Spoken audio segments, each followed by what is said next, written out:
everyone, and welcome to this unique conversation, I think, about the state of global democracy at the moment. I'm Jess Blair, I'm Director of the Electoral Reform Society Cymru, and I don't think our guest today needs any introduction. Rhun, Iorwerth, Leader of Plaid Cymru, thank you for joining us. It's very good to be here. Thank you very much for putting on this event. I'm excited. It should be really interesting. 2025 obviously has started with Trump back in the White House. Elon Musk is weirdly there with him. There's war in Ukraine, threat of Which one's the boss? We're not quite sure. The child? Unclear. But there's threat of further war in Europe, the rise of AI, mis and disinformation. Do you think, really easy question to start with, we're in a time of global democratic crisis? I absolutely think we are. When values that are core to us and we perhaps believed were going to be constants are undermined to the extent to which they have been undermined. In recent years, and in particular in the most recent of times, it is deeply, deeply worrying. You fear about the direction we're going in and the pace at which that we're moving in that direction. It's been a genuine shock and awe under the new regime in the White House. I guess we were told to expect it, but perhaps none of us quite expected the extent to which there would be a tearing up of so many of those things that are important to us, be they international agreements, alliances that have stood us in good stead for a long time, climate change accords, World Health cooperation, or deeper values. The importance to me of being decent and being kind in politics, being undermined by people in the most public and influential of roles. These are things that worry me greatly. And it all serves to undermine, I think, faith in democracy. But we either walk away and let it pick up pace, or we decide that democracy and these values are important enough to make a stand for and fight for, and that's where I am. And that's where I think I'm speaking on behalf of all of us here. We all are. In your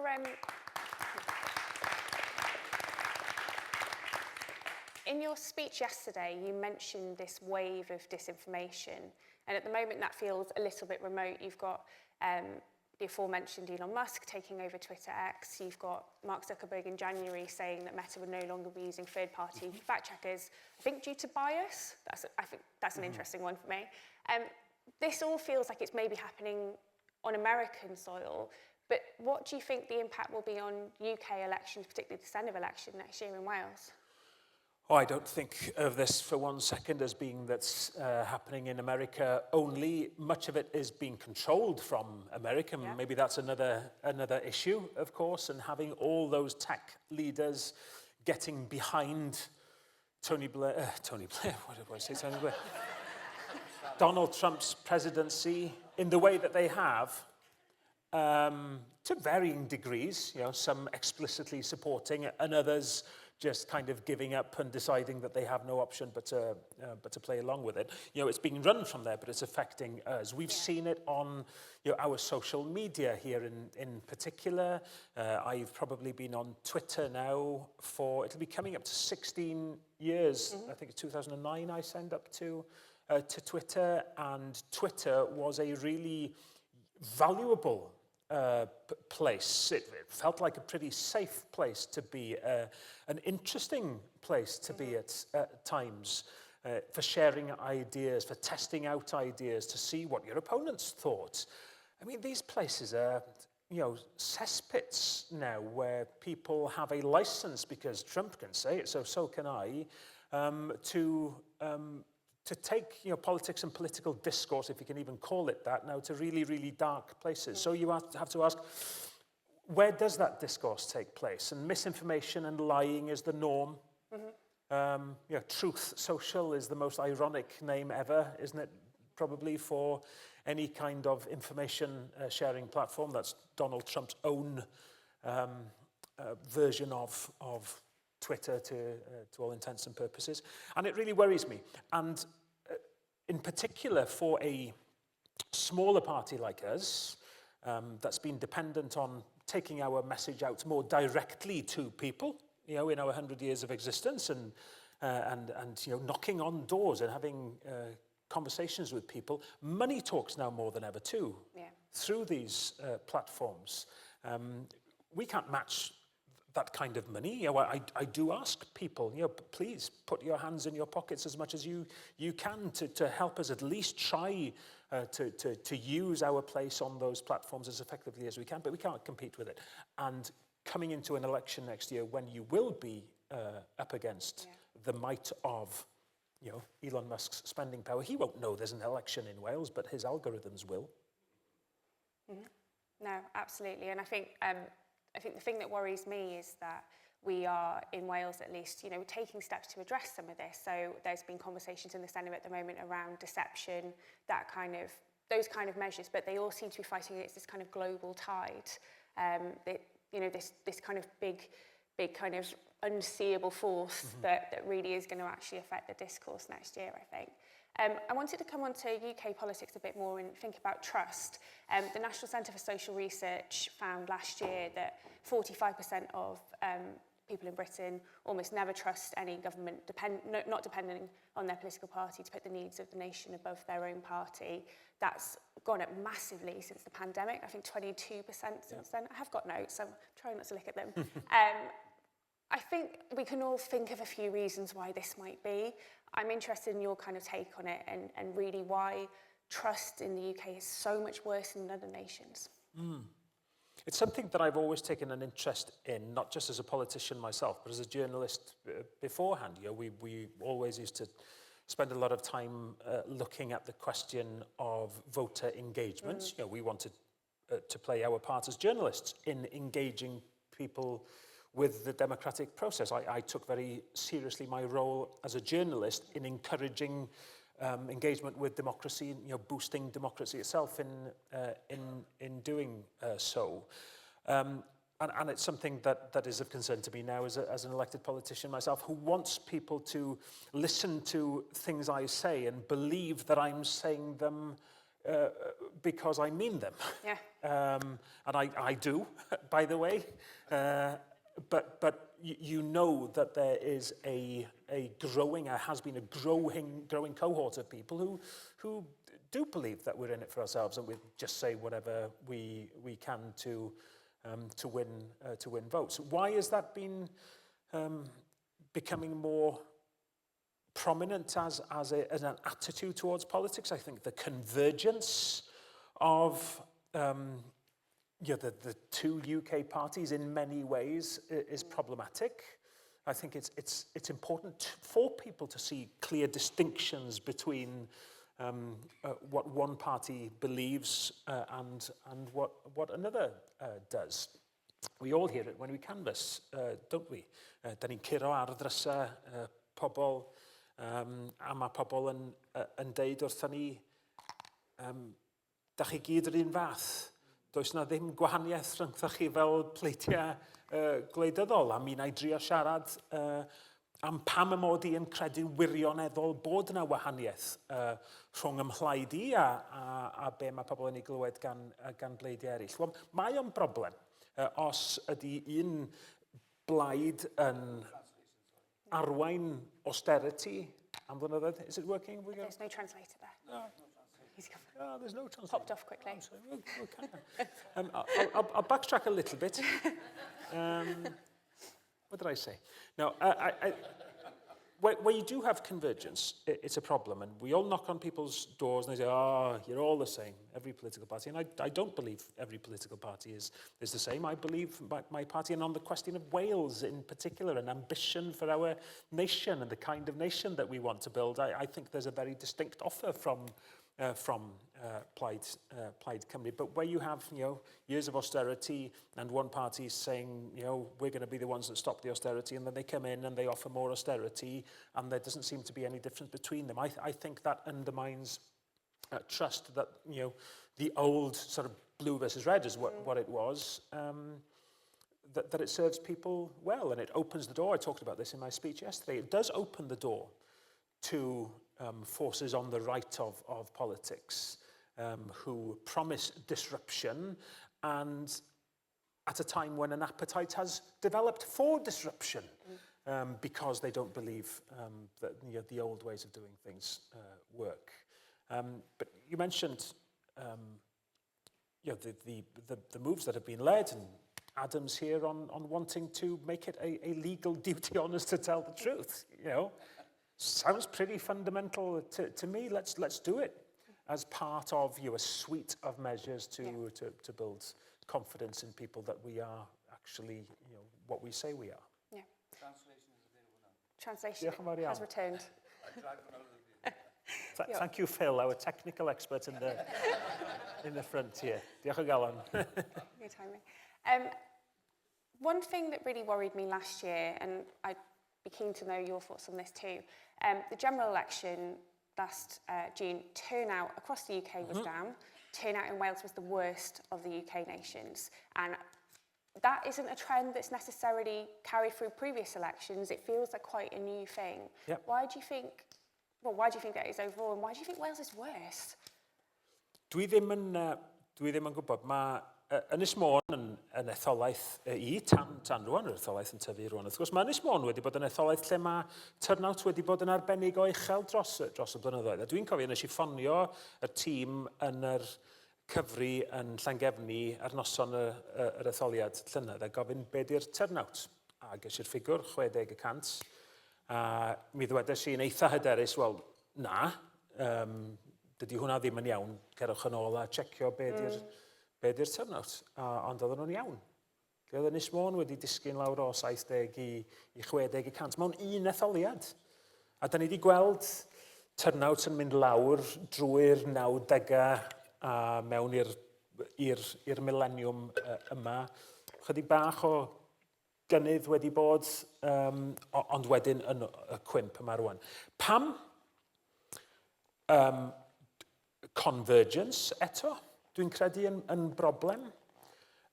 Diffyg gweledigaeth glir gan y Llywodraeth oedd yn dod i mewn. Dwi'n meddwl bod Plaid Cymru wedi galw hi'n dda iawn. I think we called it quite well in the election last year, where we could see that people wanted change. After 14 years of pretty awful governments, led by the Conservatives, everybody needed a breather and everybody needed a change. And Labour were offering change, but I could tell, and I think we could all tell, that nobody was really convinced about what this change was going to be. So they got the change, and because of the quirk of the electoral system that the UK had, they got with that depressed vote and a smaller majority, a smaller turnout, a thumping, massive, big majority. If there was ever an argument that we have a broken electoral system in the UK, it was the election result last year. So people weren't convinced that there was change. And as it happens, I would like to think that it wasn't coincidental. Plaid Cymru was, I think, offering a clear message in the election last year. And hey presto, we got our best ever UK general election result. People want parties with values and with clear messaging and distinction. Being distinctive is important, and we are distinctive. We've played a unique role in Welsh politics for 100 years, and not me personally, I was going to say, we plan to continue doing so for another century and beyond. Turnout, I think, is only one democratic indicator, right? It's only one kind of indicator of the health of our democracy. But broadly, the fact that turnout in Wales was much lower at the general election, I think 3 percentage points down on UK average, that really worries me ahead of a Senedd election. Yep. And I know that there's been lots of measures to kind of try and improve engagement. So we extended the franchise back in 2021 to 16 and 17-year-olds and foreign nationals. The Welsh Government is setting up a new voter information platform. There are pilots around automatic voter registration. Are you worried that these things kind of pick up the surface and that there is something fundamental going on in Wales? I mean, it is deeply worrying that Wales that has had historically a good relationship really healthy, with democracy and the Chartists, and we've really embraced the power of the vote, and yes, it's massively worrying that has come under attack. All I can say is that all of us in politics have to persuade people that it's worth their while to vote. It does not help when you've had one party controlling Welsh Government or leading Welsh Government for 26 years. I tell people, it's not normal. And I've just said in a podcast upstairs, when Plaid Cymru do have that breakthrough in leading Welsh Government, I don't expect that it will be forever and ever.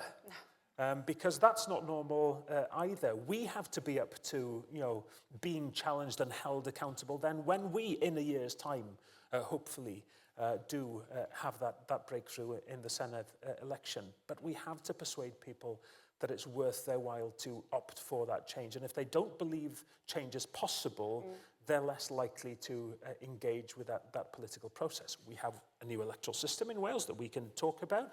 It's not perfect. It's not the one that we would have chosen, but it is one where every vote matters and where Plaid will have to take the fight to, the electoral fight to every single community in Wales, because we will need support of everywhere, north, south, east and west, to maximise our chance of leading that change in Welsh Government from next year. We've got to prove to people and we've got to explain to them and we've got to persuade them that their vote actually does matter. And it's in values and it's in policies and it's in them understanding that they have a system that allows their votes to count. You've given me a nice segue there, talking about the Senedd and the changes to the electoral system. The word change used quite a lot there, and actually I think the Senedd election in 2026 will be one of change for many reasons, not just because of the potential outcome of that election, but because we are going into that election returning more members, so going up to 96 from the current 60. There is that different electoral system, there are different boundaries, there is still a new franchise. I don't think that really has rolled out to the effect we hoped for. There may or may not be automatic voter registration. My stress dream, honestly, at the moment is communicating this to voters. It's really keeping me up at night. How worried should we be about communicating all of this to voters? And how difficult is it for politicians who are going to be on the doorstep saying, actually you should vote for me, but there is a different system and you should bear this in mind? How difficult will that be for you? Dwi yn ei weld o fel her, yn hytrach na meddwl amdano fo fel rhywbeth anodd. Mae o'n her oherwydd ei fod o'n newid, a dwi'n meddwl bod yr cyfle i egluro be ydy'r newid yn rhan o y cyfle i egluro wrth pobl pam ddylen nhw bleidleisio dros Blaid Cymru. Dwi yn mynd i fod yn trio cyffroi pobl bod y ffordd wahanol maen nhw yn pleidleisio yn yr etholiad y flwyddyn nesaf yn mynd i allu golygu canlyniad gwahanol a plaid wahanol i lafur yn arwain llywodraeth yng Nghymru. Felly mae'n her, ond mae'n her dwi'n ei chroesawu. Mae'n bryder dwi'n ei chlywed gan bobl sy'n dweud fydd pobl ddim yn deall y system newydd. Ond dwi'n cofio gweithio fel newyddiadurwr gwleidyddol yn 1999, pan oedd pobl yn siŵr na fydda etholwyr yn deall y system ethol newydd. Mi nath pobl Cymru brofi yn yr etholiad cyntaf hwnnw i bod nhw yn soffistigedig iawn ynglyn â'i dealltwriaeth o'r system newydd, ac yn syth wedi gallu defnyddio i pleidlais gyntaf etholaeth a'i pleidlais ranbarthol mewn ffyrdd gwahanol. A mi ddoth hynny a bydd i Blaid Cymru. I mean, the main change this time is, and it's, I think, a valuable currency going into the election, is that the inbuilt bias that Labour have had working in their favour is removed. Nothing lands in our laps. It's not a system that favours Plaid Cymru at all, but it's a favour that doesn't favour Labour as the other one did. That opens the door to the possibility of a different party setting the tone for Wales by having a different First Minister other than Labour. I find that massively exciting, and it's going to be an absolute game changer for politics in Wales, I have no doubt. And coming at a time when the massive disillusionment that led to Labour getting a massive majority in the UK government. People disillusioned, they stayed at home, but they wanted change. That disillusionment now will punish Labour. Richard Wyn-Jones has summed it up, as Professor Richard Wyn-Jones at the Wales Governance Centre at Cardiff University says that for the first time, Labour are paying the price of power. And that's something very important. It's something that's just a part of politics. You come into power, you take on that huge responsibility of coming into power, and yes, you have a chance of doing things that are popular, but you also do things inevitably that are questioned by people, and you would expect governments to pay the price for that. That hasn't been able to happen in Wales. Now it's happening. My favourite topic, the electoral system, let's come back to that. Obviously, the closed list system that will be used for next year's Senedd elections isn't Plaid's favourite system. No. That was very much part of a compromise, a deal between Labour. You've kind of mentioned the reality of we're going into this election with closed list, this is the system we kind of have to operate in. Is that the system you think we should stick with, or do you think Plaid, as part of government, will advocate for a change? Yep, we have made it really, really clear that for good reason, because we needed this to happen. This is a system that's, it's defendable. It's a perfectly valid democratic system, and it allows for the proportionality of votes in Wales to be reflected in the makeup of the Senedd. That is a good thing. But given that we think there are better ways, we will absolutely try to instigate a change. There is going to be a review. The review is built into the legislation that enacted this change in the first place. Well, we want to use that review. It'll mean, though, of course, working cross-party. There's very good reason why one party can't just on its own agree, unless it has, 3/4 of the members of the Senedd, which isn't going to happen. There's good reason why there has to be cross-party working on this, and our position is really clear. But there's a lot of misunderstanding about how the system works. People saying, we won't even know who's standing.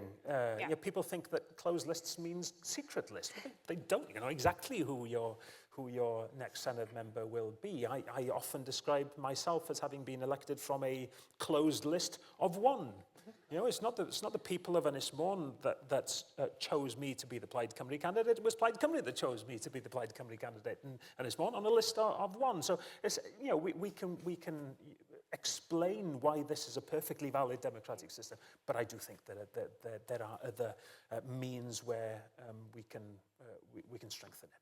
Yeah, absolutely. I mean, ERS's position has been one that really backs reform. I think we've, in the same way, kind of compromised on the closed list system. We're very critical of the fact that people won't be able to vote for individual candidates. Yeah. However, in theory, it should lead to at least as much proportionality as the current system. Yeah. So I think hopefully it is kind of being part of that process of democratic change, not that event, certainly. Another area of change that perhaps was very much talked about as part of the Senedd reform package was around gender quotas and putting diversity measures in place, which hasn't happened. The Welsh Government introduced a bill. We did a load of work providing evidence on that, and then they dropped the bill. So, yes. Yeah, need to do that. But without that, there are no kind of statutory measures in place. We are expecting the Welsh Government to publish guidance a week Monday around diversity measures that parties should take, but it's all going to be kind of opting in by political parties. Plaid seem to be really leading the way on this. Other parties don't. I'd be really interested to know what Plaid's position is on this, and what would you say to other parties who are perhaps not taking this forward as strongly? on gender and diversity. Yeah, and wider diversity too. I mean, we've taken a clear stand as a party that now is the time to really put into practice something that we've long supported the principle of and have taken some measures on, but now is the time to actually pursue what is just the right thing to do, which is make sure that women are properly represented in the Welsh Parliament. It's a fairly simple concept and a principle that I support. We've put a mechanism in place that I know will deliver a brilliant team of women and men Plaid Cymru Senedd members from May next year, and Labour took the hit going back 20 years or so now, and they did put mechanisms in place, and it caused all sorts of frictions within the Labour Party. I was a journalist working covering those stories at the time, but the result of the work that they did was to make sure that they had a group where there was much more equality. We're doing that now, and it's really important that we do, and it will become the normal way to think of electing people or choosing candidates. On diversity, again, we haven't been good enough, have we, across the political parties in Wales, and we looked at ways of putting legal, statutory, putting things on a statutory footing. We're ending up where we have guidelines. It is absolutely up to us as all political parties to make sure that we represent Wales in the best way possible. And yes, that does mean making sure that people with disabilities are able to play their part in politics. People from different ethnic backgrounds are able to play their part fully in politics. Extends, in my view, to making sure that people have different ages, represented in politics, so that new Senedd feels as if it reflects Wales, and that's what it's all about. And we should all be really proud that we are putting the Senedd now on that platform that will allow us to develop as a nation. This will be our national parliament, as an independent nation. That's the size of the parliament that we will want. And it is never going to be popular to increase the number of politicians. I know that. But this is the right thing to do, because I fundamentally believe that Wales should not be democratically shortchanged compared with other nations. And when you look at Scotland and Northern Ireland, they're the most obvious ones to compare with Wales. Wales is democratically served poorly by our parliament, which, remember, was set up with weaker powers and smaller numbers because of a lack of respect shown to Wales by the Westminster establishment at the time. We've taken the bull by the horns. We're doing this now because it's the right thing to do, not because it's the popular thing to do. Absolutely. I'm always struck by the fact, I've been campaigning for a larger Senedd for about 10 years now in different guises, and every time I have to argue about this with my parents, which I do on a regular basis, I just tell them about how small the Senedd is compared to our local authorities in Wales, and that always kind of makes people think, oh, hang on a minute, why do you have a council that's larger than a national parliament? And there's a problem, numbers are big, and there's a cost to democracy, right? I believe that you have to invest in democracy, and you invest in better scrutiny of government. I did a little sum. They're planning to spend on the building, the Houses of Parliament in London, something upwards of £20 billion. That would pay for strengthening Wales's democracy for more than 1,000 years. Right? 1,000 years, I think it's 1,200 years or something. That's what we're talking about. And yes, these numbers sound big, but that's the price of making sure that we are able to look after people in Wales through our democratic processes. You bring me very nicely onto my final question, and it's a really broad one. Your speech yesterday was kind of weaving in democratic themes throughout it. I'm really interested to know, kind of going into the next election, will democracy be that kind of big theme, the kind of big platform? Will it be weaved into your manifesto? Will it be weaved into your campaign? How does democracy fit within the future of Plaid Cymru? I hope you will feel a sense through our be it manifesto documents or certainly the messaging or the feel around Plaid Cymru's build-up to the election next year and hopefully beyond in government, that protecting and developing our democracy, not as an abstract concept, but as giving people in Wales a voice, reflecting what people in Wales think and want, is going to be key. I talked yesterday about Plaid Cymru government wanting to be accountable. That's something really, really important. Being transparent about our goals, our ambitions, our plans on how to implement things. Everything that I do, yes, we develop policy internally. We work with some partners, many partners, stakeholders, but all of it is in partnership with the Welsh population. It all has to be. It's for them. It's not for us. It's for the people of Wales. And I want their voice to be represented in everything that we do. So Plaid Cymru democracy defenders going into the next election then? More than happy for you to use that title if you like. That brings us to a close. Diolch, Rhun. Thank you very much, and thank you all for coming along today. Diolch yn fawr iawn. Thank you.